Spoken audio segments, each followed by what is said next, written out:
कभी कभी परमेश्वर हमारी आंखें बंद करता है, इसलिए नहीं कि हमें रोक दे, बल्कि इसलिए कि वह हमें बदल सके। हालेलुया, सबको जय मसीह की। आइए हम एक वचन को समझेंगे और बहुत पावरफुल वचन है। आज इसको आप वचन को बिल्कुल भी स्किप मत करें और पूरा वीडियो देखें और वीडियो को अंत तक देखें, जब भी आपको ये समझ में आएगा। और इस वचन के द्वारा मैं विश्वास दिलाता हूं आप लोगों को, आपके जो जीवन में अंधापन है, जो हमें नहीं समझ में आ रहा है हम क्या करना है, तो इस वीडियो में आपको जरूर समझ में आएगा। और इस वीडियो को देख के आपको आज प्रभु बहुत जो है अद्भुत रीति से आपको चेंज करेंगे, ये मेरा वादा है। भाइयों, इस वीडियो को छोड़ के ना जाएं। सबको जय मसीह की। आइए हम इसमें चलते हैं वचन में।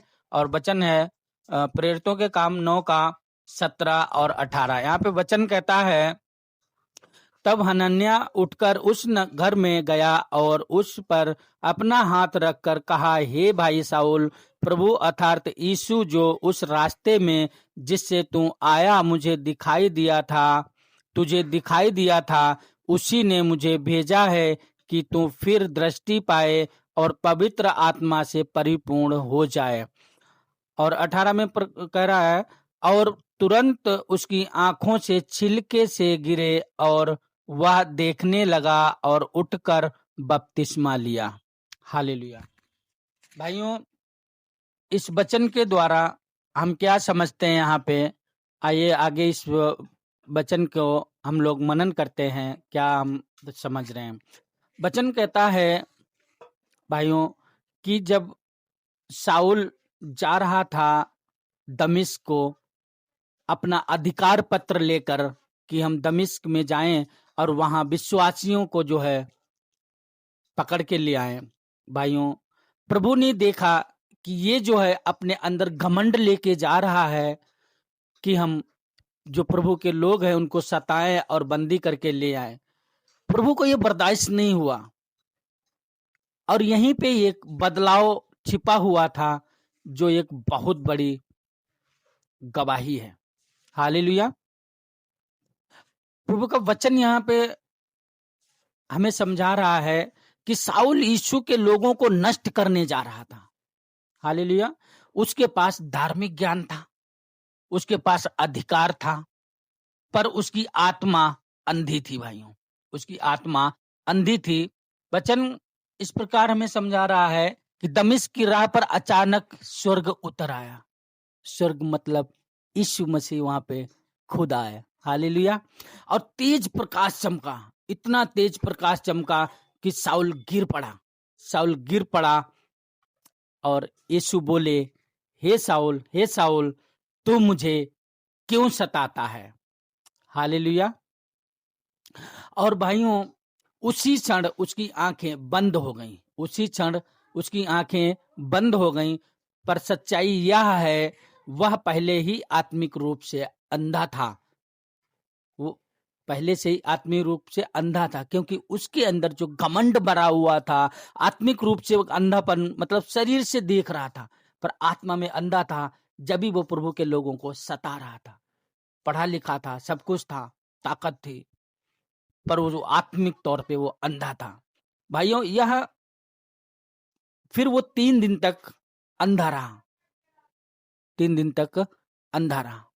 भाइयों, जब प्रभु यीशु मसीह ने उसको बोला, हे साउल, तू क्यों मुझे सताता है, तो वहां पे प्रभु वो जब इसको बोलते हैं साउल को, तब वो क्या कहता है, हे प्रभु, मैं तुझे कहाँ सता रहा हूं, तू कौन है?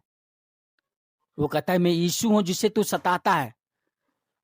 यीशु को कोई सता नहीं सकता। पर वो क्यों ऐसा कह रहा था? क्योंकि वो हम उसकी संतान है, हम उसके लोग हैं। जो कलीसिया है वो उसकी है और वो उसका सिर है। और जब शरीर को दर्द होता है तो सिर में तुरंत खटकता है। तो भाइयों, उसको लगा कि अब हमारे लोगों को ये सता रहा है, तो इसको चेंज करने की जरूरत है। हालेलुया। आइए भाइयों, ये वचन आगे और हमें क्या समझाता है। वचन अब यहाँ पे कह रहा है, मतलब 3 दिन तक वो अंधा रहा। 3 दिन उसने न देखा, न खाया, न पिया। भाइयों, ये कोई उपवास नहीं था, यह आत्मा का गर्भकाल था। यह आत्मा का गर्भकाल था। 3 दिन हमें बताते हैं पुरानी पहचान की मृत्यु, नई कॉलिंग की तैयारी, हालेलुया, और डेंसिटी का एक्टिवेशन। भाइयों, यीशु अंधापन हटाने से पहले कहते हैं, यह मेरा चुना हुआ पात्र है। पहले बुलाहट, फिर चंगाई, पहले डेंसिटी, फिर दृष्टि। हालेलुया, यह परमेश्वर का क्रम है, परमेश्वर का क्रम है ये। अब ध्यान दीजिए, प्रभु सीधे भी चंगा कर सकता था, साउल को आंखें, रोशनी वो दे सकता था, डायरेक्टली वो दे सकता था, और पहले लोगों को दिया, पर इसको क्यों नहीं दिया? वो अंधों को आंखें देता था, अंधों को तुरंत देखने लगते थे, पर साउल को ही क्यों नहीं उसने बोला कि तू देखने लग? उसको 3 दिन का समय दिया। भाइयों, यहां परमेश्वर का वचन हमें क्या समझाता है? प्रभु सीधे चंगा कर सकता था, लेकिन उसने हनन्याह को भेजा। हनन्याह को क्यों? क्योंकि उन्हीं को वो सताने जा रहा था। परमेश्वर यहाँ पे दिखाता है कि तू जिसे सताने जा रहा था ना, अब उसी के द्वारा तेरा जो चंगाई होगा, उसी के द्वारा तुझे आंखें मिलेंगी, उसी के द्वारा तुझे रास्ता दिखेगा। हालेलुया। भाइयों, फिर वचन यहाँ पे क्या हमें समझा रहा है? क्योंकि परमेश्वर अपने दासों के द्वारा, प्रभु अपने दासों के द्वारा जो है अपने चुने हुओं को उठाता है। अगर वो आज मुझे चुना है, तो उसने जो हमारे अगुए हैं, जो हमारे पास्टर हैं, उनके मन में डाला, उन्होंने प्रोफेटिक वर्ड अपने मुंह से निकाला, तो आज मैं आपके बीच में जो मैं वचन प्रचार कर रहा हूं, जो आज मैं सुना रहा हूं, ये उनकी देन है। प्रभु उनके मन में डाला। ऐसे ही हनन्याह को उसने बताया कि जा, अब तू उसके ऊपर हाथ जब रख के प्रार्थना करेगा, जब भी वो साउल देख पाएगा। भाइयों, अपने अगुओं का आदर करो, सम्मान करो, और उनके हर एक वचन को प्रभु का वचन समझकर उनको ग्रहण करो, और विश्वास के साथ, उनके फेथफुल के साथ उनके साथ चलो, और कभी भी उनसे जो है आप कुछ भी गलत शब्द ना बोलें। हालेलुया। तो इसलिए प्रभु चंगा कर सकता था, पर कुछ अथॉरिटी जो है दास दासियों को दे रखी है, जो उसने लोग अपने बैठा रखे हैं, उनको जो है दे रखा है अधिकार, तो उन्हीं के द्वारा जब तक वो नहीं कहेंगे, जब तक नहीं प्रार्थना करेंगे, कुछ नहीं हो सकता। भाइयों, यहाँ पे हमें ये वचन सिखाता है। हनन्याह को ही भेजा उसने, और जब हनन्याह ने वचन कहता है कि जब उसने हाथ रखकर प्रार्थना किया, हालेलुया, हनन्याह आया और उसने साउल पर हाथ रखा और बोला, भाई साउल, प्रभु यीशु जिसने तुझे मार्ग में दर्शन दिया, उसी ने मुझे भेजा है। उसने बताया कि मैं अपनी मर्जी से नहीं आया हूं। उसने बताया कि यीशु जिसने तुझे रास्ते में दर्शन दिया, उसी ने मुझे भेजा है कि जा साउल पे हाथ रख और वो देखने लगेगा। हालेलुया। भाइयों, उस एक हाथ रखने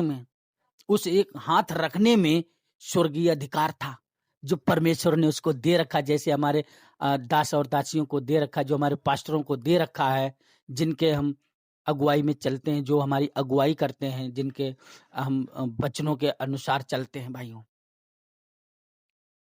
हालेलुया। ये उस एक हाथ रखने में स्वर्गीय अधिकार था। उस एक प्रार्थना में डेंसिटी अनलॉक हुई, उसके बंधन टूट गए, आत्मिक बंधन जो थे वो टूट गए, खुल गए, वो देखने लग गया। और वचन ये कहता है, उसकी आंखों से परतें गिरने लगी, उसकी आंखों से परतें गिरने। यह केवल शारीरिक नहीं था, धार्मिक घमंड गिरा, आत्मिक अंधापन टूटा, पुराना स्वभाव मर गया। जो पुराना साउल था वो मर गया भाइयों। अब वो जो था नया पौलुस बन चुका था। हालेलुया। जो कलीसिया तोड़ता था, अब वही कलीसिया बनाता है। हालेलुया। यही परिवर्तन है, यही सुसमाचार है। भाइयों, आज वही यीशु कह रहा है। क्या कह रहा है? अगर मैंने साउल को पौलुस बना दिया, तो तुम्हारी कहानी भी बदल सकती है। हालेलुया। प्रिय भाइयों, ये वचन जो है हमें यही समझाता है, तुम्हारा टूटापन जो है वो रिजेक्शन नहीं है, रिजेक्शन नहीं है, वो सिलेक्शन है। अगर आज हम कहीं पे टूट रहे हैं, अगर परमेश्वर हमें आज कहीं पे तोड़ रहा है, तो वो हमें जोड़ रहा है, ये समझ लो। वो नया बना रहा है हमें, वो बिल्कुल नया बना रहे हैं। भाइयों, तुम्हारा अंधकार अंत नहीं है, तुम्हारा अंधकार अंत नहीं है, वो नई शुरुआत है। जैसे पौलुस के जीवन में वो अंधापन तो आया, पर वो आत्मा में जो अंधापन था वो चला गया, और आत्मा में भी उसकी आंखें मिली और शारीरिक रूप से भी आंखें मिली। भाइयों, जब हम टूटें, जब हमें परमेश्वर तोड़ता है तो दुखी ना हो, परमेश्वर पे भरोसा रखें। उसने 3 दिन इंतजार किया, आप परमेश्वर के साथ बने रहिए, आपको बहुत आगे ले जाएगा प्रभु। आइए हम प्रेयर करते हैं। भाइयों, इस वचन को और मनन करें और अच्छे से इसको गहराई में जाएं। वचन बहुत पावरफुल है। आइए हम प्रेयर करते हैं। हे प्रभु यीशु, आज हमारे आत्मिक अंधेपन को दूर कर, जहां टूटन है वहां कॉलिंग दे प्रभु, जहां निराशा है वहां नई दृष्टि दे प्रभु। जैसे तूने हनन्याह के हाथों से पौलुस को उठाया, वैसे ही हमें भी उठा प्रभु। हमारी डेंसिटी को एक्टिव कर प्रभु जी। धन्यवाद यीशु प्रभु जी, जो हम आज आत्मा में अंधे हैं प्रभु जी, हमारी वो आत्मिक आंखें खुल जाएं प्रभु जी। मैं प्रार्थना करता हूं प्रभु जी, आज प्रार्थना के द्वारा लोगों को जो आत्मिक अंधे हैं उनको रोशनी मिल जाए यीशु के नाम में, और उनके आत्मा में प्रभु जी वो एक नई ताजगी मिले, वो नई रोशनी मिले। वो समझते थे कि मेरे जीवन में कुछ नहीं बचा, आज उन्हीं को यीशु नासरी के नाम में रोशनी मिलने जा रही है, यीशु के नाम में, यीशु के नाम, यीशु के नाम में। Thank you Jesus, thank you father. धन्यवाद पिता परमेश्वर, आपने मेरी प्रार्थना सुन लिया, इसके लिए हम आपका धन्यवाद देते हैं प्रभु जी। ये प्रार्थना प्रभु जी आपने सुना, इसके लिए आपका धन्यवाद, धन्यवाद प्रभु जी। प्रभु जी, आज इस वचन के द्वारा सबको ब्लेस करें, दया करें, रहम करें प्रभु जी। इस प्रार्थना को पिता और पुत्र पवित्र आत्मा यीशु मसीह के सामर्थ्य नाम में मांगते हैं, आमीन, आमीन। भाइयों, इस वचन को और मनन करें और इस वचन को दूसरों तक जरूर पहुंचाएं प्रभु के लिए, और ये प्रभु का कार्य है। भाइयों, इस वचन को आप गहराई से समझें, हल्के में ना लें। और मेरे इस वीडियो को अगर आपको अच्छा लगा है तो कृपया प्रभु के लिए एक लाइक करें और प्यारा सा एक कमेंट जरूर करें प्रभु के लिए, और वीडियो को शेयर करें दूसरों तक, और मेरे यूट्यूब चैनल को जीवन की रोटी जीसस को सब्सक्राइब करें प्रभु के लिए। प्रभु आप लोगों को बहुत आशीष देंगे इस वीडियो के द्वारा, और आगे और अच्छे से वचन पाने के लिए मेरे यूट्यूब चैनल को जरूर सब्सक्राइब करें, और हम आगे वीडियो में फिर मिलेंगे। भाइयों, मेरा फेसबुक पेज है, उसको फॉलो करें जसमेंद्र कुमार के नाम से, और मैं आप सब लोगों को ब्लेस करता हूँ यीशु के नाम में। सबको जय मसीह की। God bless you.